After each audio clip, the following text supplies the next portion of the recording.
हरे कृष्ण। ओम अज्ञानतिमिरान्धस्य ज्ञानाञ्जनशलाकया चक्षुरुन्मिलितं येन तस्मै श्रीगुरुवे नमः।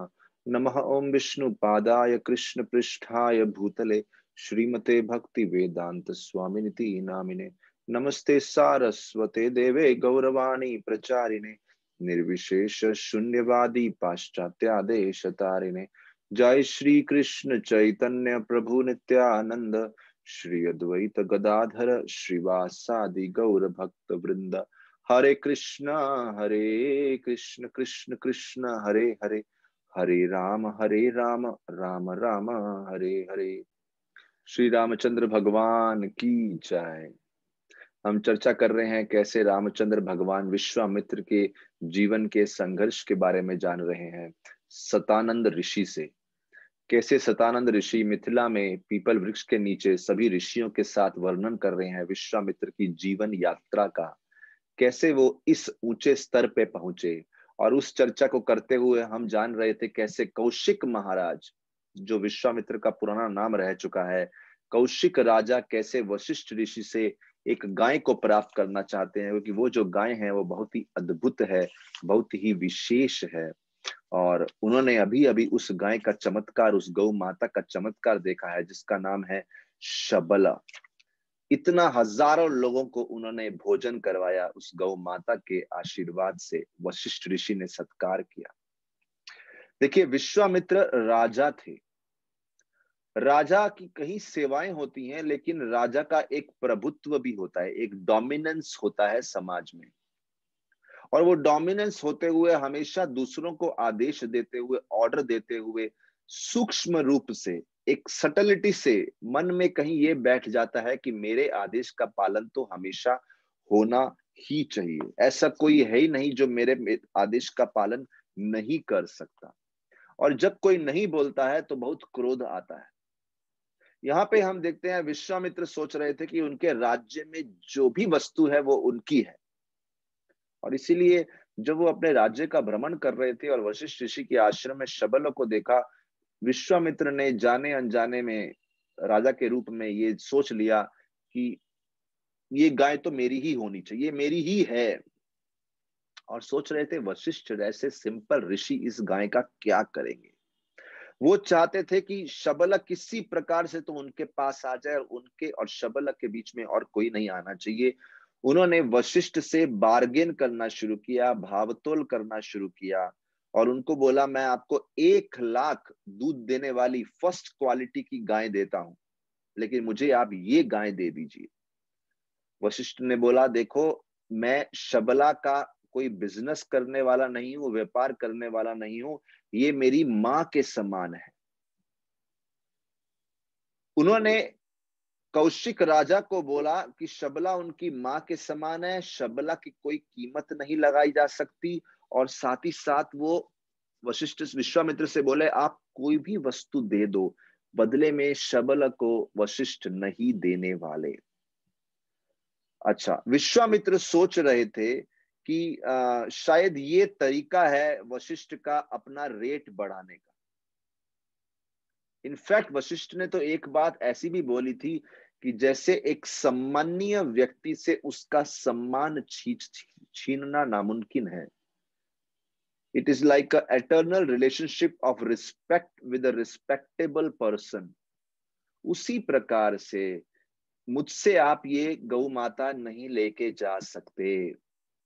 विश्वामित्र ने अपना रेट बढ़ाना शुरू किया। बोले एक काम करो, 1 लाख गाय के बजाय मैं आपको 14,000 हाथी, 8,000 स्वर्ण के रथ, 11,000 घोड़े, और पहले आपको 1 लाख गाय बोला था, अभी मैं बोलता हूं 100 लाख गाय दूध देने वाली हाई क्वालिटी की, 100 लाख यानी 10 मिलियन काउस मैं आपको ये देता हूं, लेकिन आप मुझे ये एक दे दो।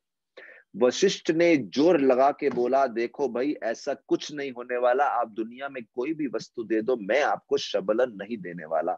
देखिए, ऐसा प्रेम होना चाहिए।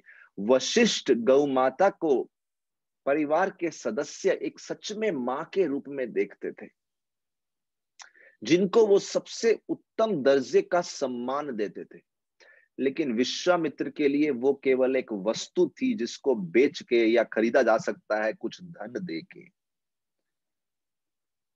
बहुत दुख की बात है, विश्वामित्र वशिष्ठ के प्रेम भरे हृदय को समझ नहीं पाए, कैसे गौ माता के प्रति उनकी इतनी श्रद्धा है।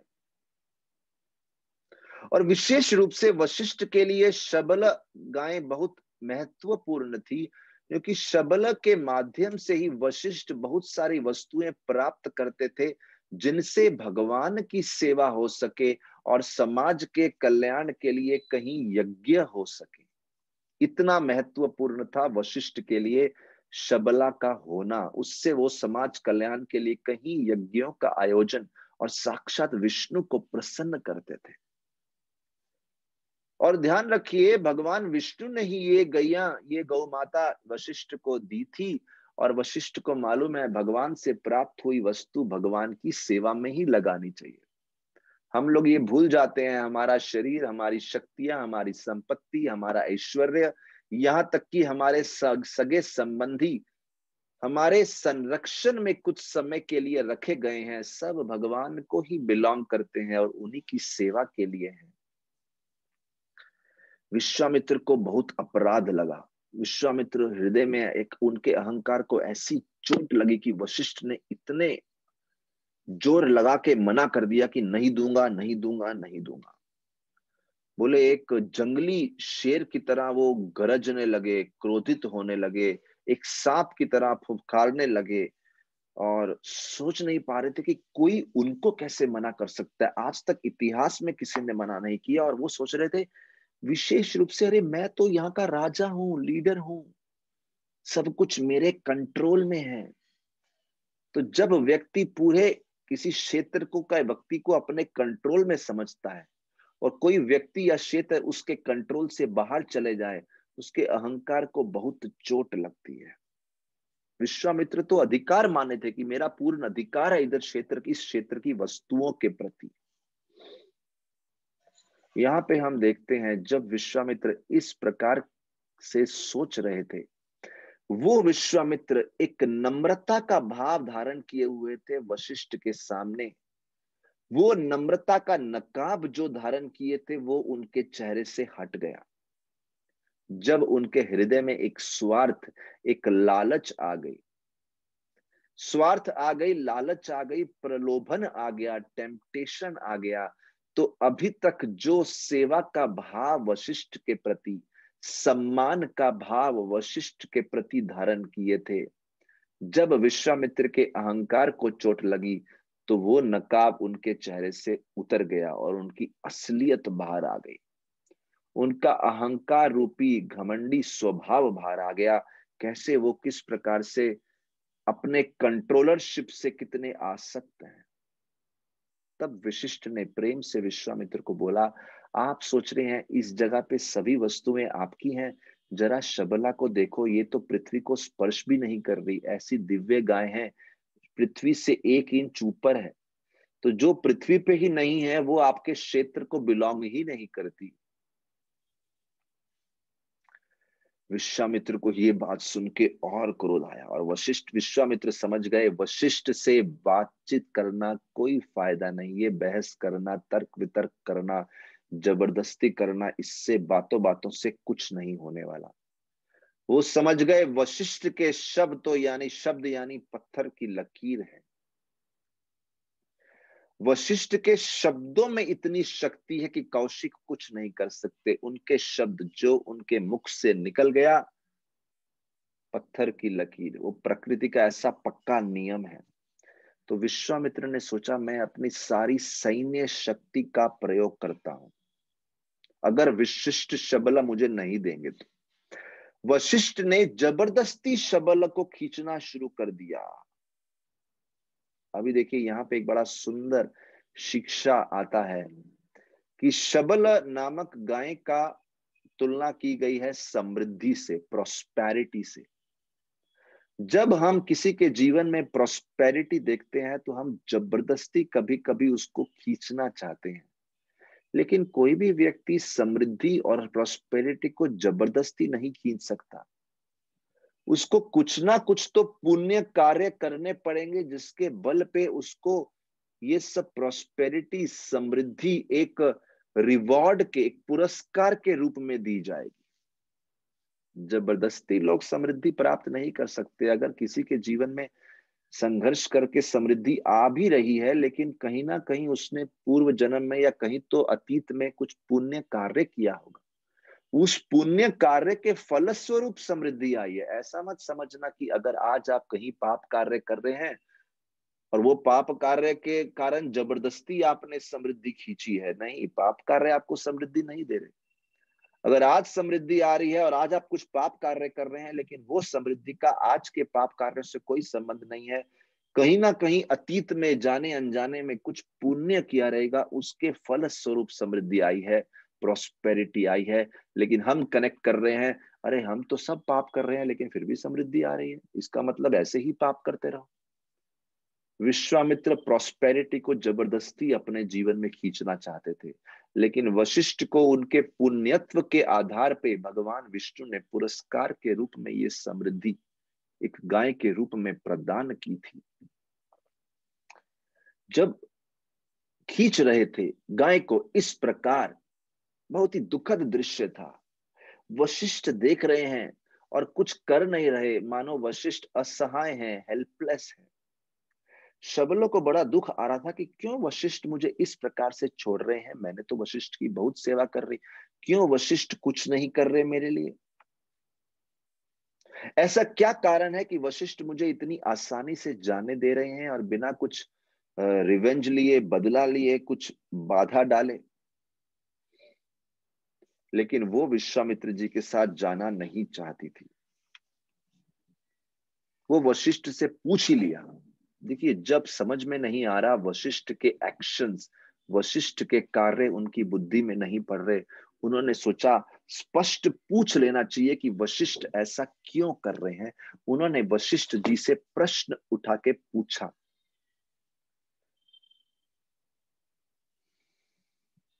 कुछ समय के लिए विश्वामित्र को जोर लगा के रोक दिया और वशिष्ठ जी से भागते हुए जाके पूछा, क्यों, आखिर क्यों आप मुझे इस प्रकार से जबरदस्ती विश्वामित्र ले जा रहे हैं और आप कुछ कर नहीं रहे? बोलते हैं शबला की नेत्रों से अश्रु प्रवाह हो रहे थे, रो रही थी और वशिष्ठ से उत्तर मांग रही थी। वशिष्ठ ने बोला, देखो मैं असहाय हूं, क्योंकि ये हमारे राजा हैं और मैं इस राजा के क्षेत्र में रहता हूं। और जब हम किसी लीडर, किसी राजा के क्षेत्र में रहते हैं, हम उनके नियमों से, उनकी जोर जबरदस्ती से बंधे होते हैं। और दूसरी बात, विश्वामित्र एक अतिथि के रूप में आए हैं और अतिथि देवो भव, जब अतिथि कुछ मांगना चाहते हैं तो देना पड़ता है, ऐसा धर्म कहता है। और राजा जो होते हैं, राजा भगवान के प्रतिनिधि होते हैं। भगवान बोलते हैं कि राजा मेरा प्रतिनिधि है, ऐसा गीता में भगवान बताते हैं। I am the monarch among rulers. इसीलिए कि ये भगवान के प्रतिनिधि के रूप में है, प्लस अतिथि है, मैं ड्यूटी बाउंड हूं, धर्मबद्ध हूं इनकी इच्छा पूर्ण करने को। शबला बहुत क्रोधित थी, बहुत नाराज थी वशिष्ठ के इस नम्रता भरे उत्तर से, और वो बड़े गुस्से में वहां से जाने लगी और सोच रही थी कि वशिष्ठ को मालूम नहीं कि एक ऋषि का दर्जा राजा से ऊपर होता है। एक राजा का जिम्मेदारी है ऋषि के शब्दों को पालन करना। ऋषि जो दृष्टिकोण देते हैं, जो मार्गदर्शन देते हैं, उसके अनुसार ही राजा को कार्य करना चाहिए। लेकिन ये राजा तो ऋषि के सारे मार्गदर्शन को तोड़ रहे हैं, अपने मन धड़क तरीके से कार्य कर रहे हैं। और अगर राजा इस प्रकार से ऋषियों के मार्गदर्शन की अवहेलना करने लगे तो राजा का बहुत बड़ा नाश होगा, पूरे राज्य का नाश होगा। शबला ने फिर वशिष्ठ से पूछा, चलो अगर आप परिस्थिति से बंधे हुए हैं तो अगर मुझे परमिशन दे, क्या मैं अपनी रक्षा कर सकती हूँ? वशिष्ठ ने बोला, हाँ, आप अपनी रक्षा कर सकते हैं। बहुत सुंदर बात आ रही है यहाँ पे। जब कोई व्यक्ति कर्तव्यबद्ध होता है या परिस्थिति से बंधा होता है, कुछ कार्य नहीं कर सकता जिससे धर्म की रक्षा हो, समाज की रक्षा हो, अगर वो नहीं कर सकता तो किसी और को एम्पावर करो, किसी और को ये शक्ति दो, किसी और को एम्पावर करो कि आप करिए। तो उनको मालूम था शबला कर सकती है, शबला नहीं बंधी हुई राजा के नियमों से, वो तो विष्णु की गाय है। बोले आप रक्षा करो।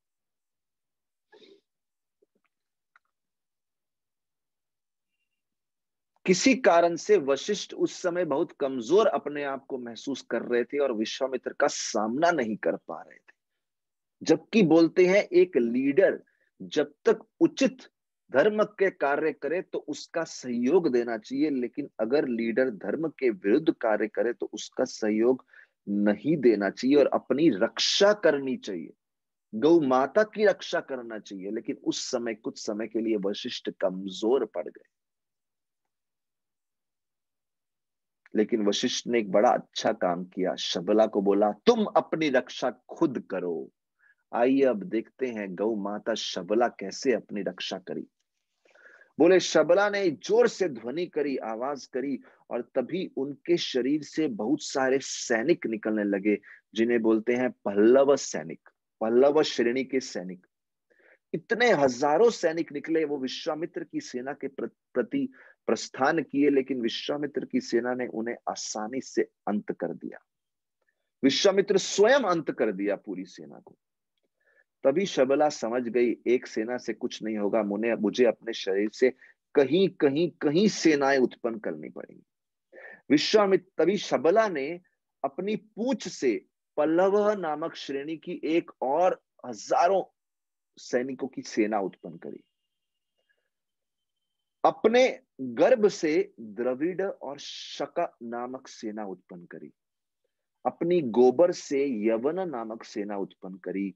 सवर, अपने गर्भ से यवन नामक सेना उत्पन्न करी, अपने गोबर से सवर नामक सेना उत्पन्न करी, गौमूत्र से कांची नामक सेना उत्पन्न करी, और अपने दोनों साइड से सवर नामक सेना उत्पन्न करी।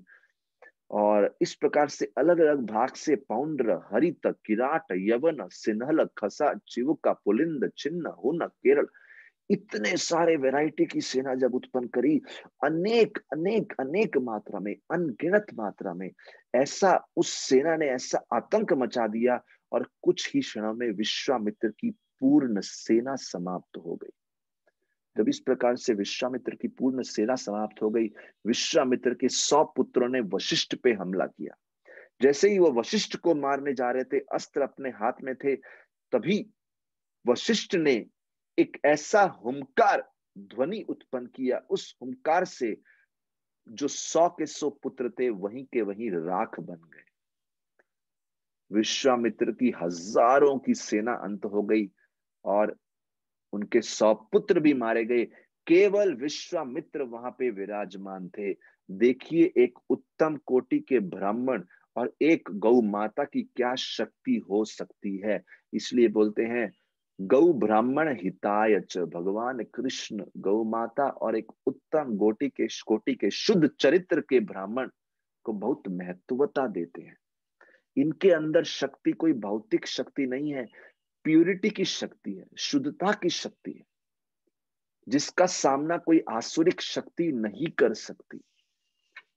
विश्वामित्र अपने आप को बहुत ही हेल्पलेस महसूस कर रहे थे। देख रहे थे मैं उनकी हालत ऐसी होगी मानो एक समुद्र है जिसमें लहरें ही नहीं है। उनकी हालत ऐसी हो गई मानो एक सर्प है जिसके फन ही नहीं है। उनकी हालत ऐसे हो गई पक्षी है जिसके पंख ही नहीं है, पंख काट दिए हो। और उनकी हालत ऐसे हो गई एक सूरज जिसको ग्रहण लग गया हो और जिसकी किरणें ही ना हो। अगर सूरज है लेकिन उसकी किरणों का प्रभाव नहीं हो रहा तो उसके होने ना होने से क्या फर्क पड़ता है। और अक्सर क्या होता है, अगर व्यक्ति हेल्पलेस हो जाए तो हेल्पलेस के समय उसके हृदय में दो बातें हो सकती हैं। या तो उसके अंदर, क्योंकि उसकी जो हृदय की मिट्टी है बहुत उपजाऊ होती है, अगर उसको सही सत्संग दिया जाए तो या तो उसके अंदर आध्यात्मिक ज्ञान के बीज बोए जा सकते हैं, मार्गदर्शन के बीज बोए जा सकते हैं, भगवान के प्रति प्रार्थना भाव उत्पन्न किया जा सकता है, ताकि उनके हृदय में भक्ति के बहुत सुंदर फूल लग जाए, एक सुंदर भक्ति लता का विकास हो जाए। लेकिन वहीं पे अगर अच्छे मार्गदर्शन के बीज नहीं बोए जाएं जिस व्यक्ति के अंदर ऐसी हेल्पलेस परिस्थिति हो गई है, असहाय हो गया है, उस समय अगर वो उचित मार्गदर्शन ना लेके अपने हृदय में बदले की भावना के बीज डाल दे, तो ऐसी भावनाएं उसके जीवन में केवल फ्रस्ट्रेशन लाएंगी, अंत लाएंगी, विनाश लाएंगी। जीवन में हमेशा हर प्रकार की क्षति होगी, क्योंकि मार्गदर्शन के बजाय उन्होंने अपने हृदय में बदले की भावना के बीज डाले।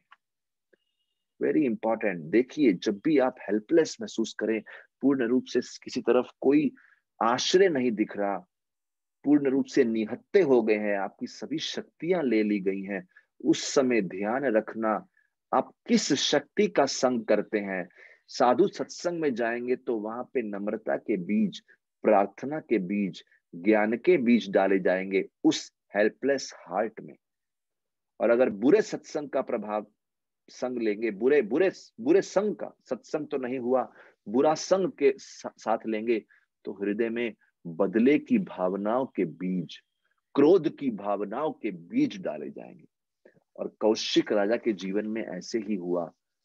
उसने अपने मन का संग किया, और मन तो एक नंबर का दुश्मन होता है अगर उसको साधु संग ना दिया जाए। विश्वामित्र के मन में केवल दुश्मनी के बीज पैदा हो रहे थे, बदले के बीज पैदा हो रहे थे। विश्वामित्र बहुत ही भारी हृदय से घर वापिस आ गए, बहुत ही डिसअपॉइंटेड थे, दुखी थे, हताश थे। कभी वो किसी के सामने हारे नहीं थे और सोच रहे थे मैं एक ऋषि के सामने हार गया। हारने से ज्यादा उनकी अहंकार जो चकनाचूर हो गया था, ईगो को जो चोट लगी थी बड़ी भारी होती है। शरीर को चोट इतनी भारी नहीं होती, लेकिन ईगो की चोट बहुत भारी होती है। विश्वामित्र ने डिसाइड किया, उनके मन में केवल एक ही शब्द था, बदला, बदला और केवल बदला। आई विल टेक रिवेंज, केवल उनको यही मालूम था। और विश्वामित्र सोच रहे थे वशिष्ठ की शक्तियां इतनी महान है, इतनी बड़ी हैं, उनका सामना मैं कैसे करूं।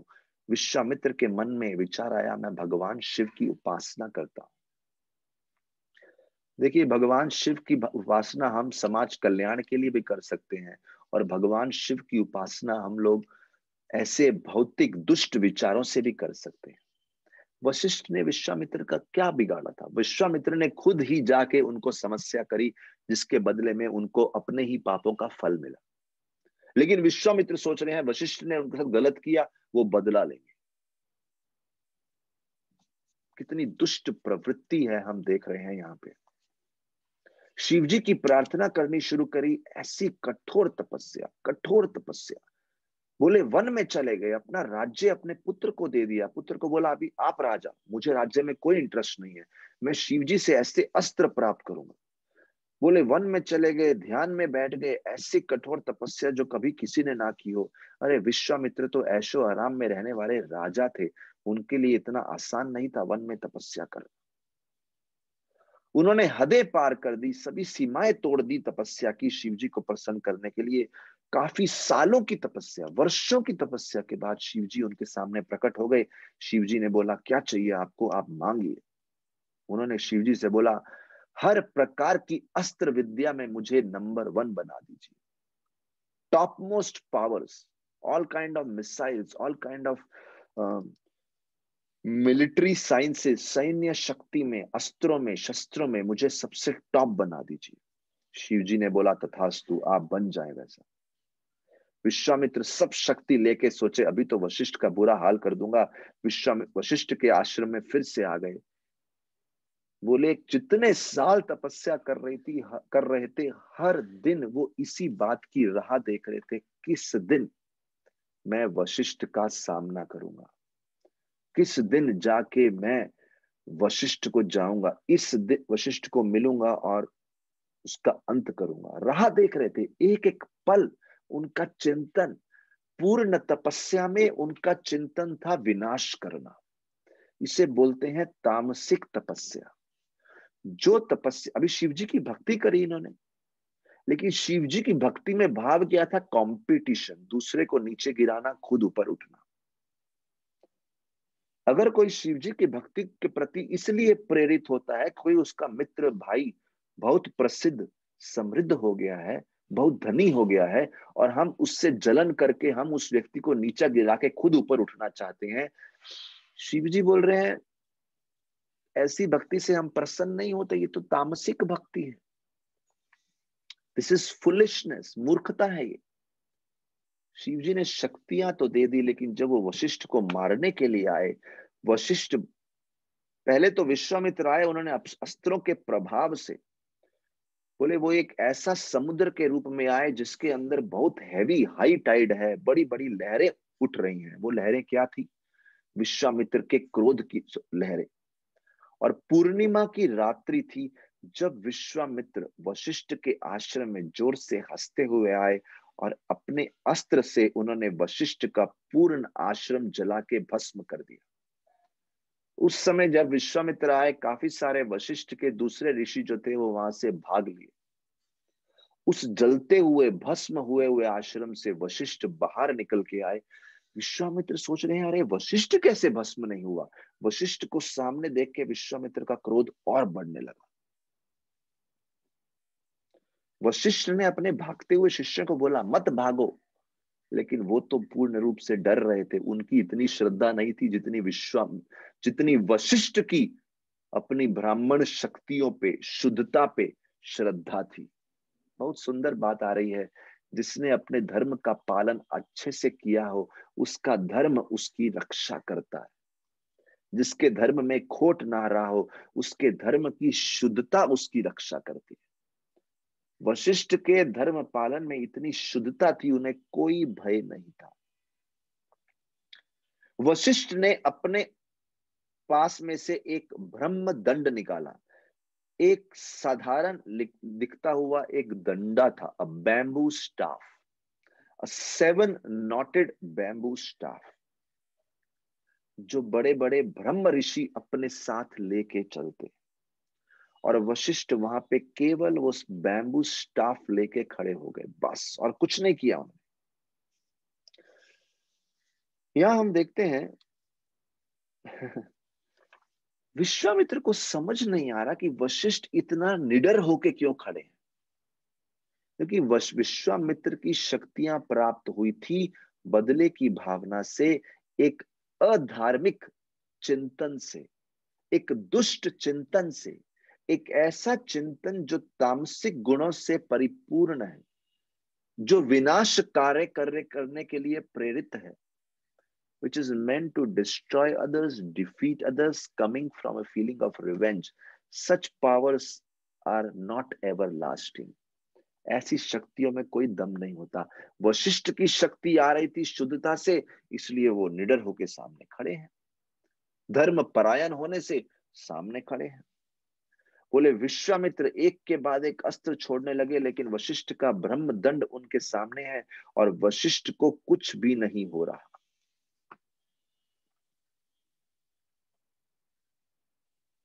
बोलते हैं अंत में विश्वामित्र ने सोचा कि अरे वशिष्ठ को तो दंड मैं नहीं दे पा रहा।